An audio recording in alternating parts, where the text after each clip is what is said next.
How to make easy Cacio E Pepe. First things first, let's cook our pasta as per package instructions.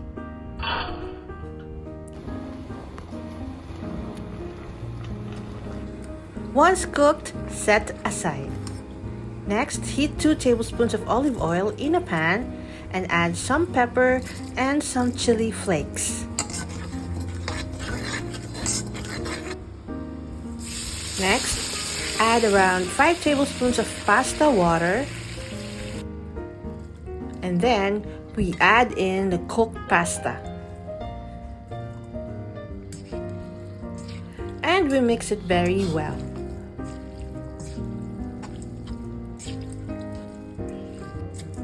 Next, we add the cheese. So here I used Parmesan and Romano cheese. Yeah, the more cheese, the better.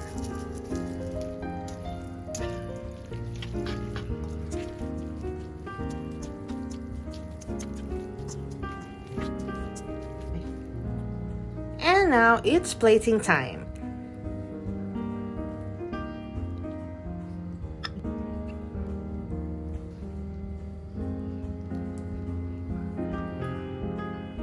Just add more cheese and more chili flakes and pepper upon serving.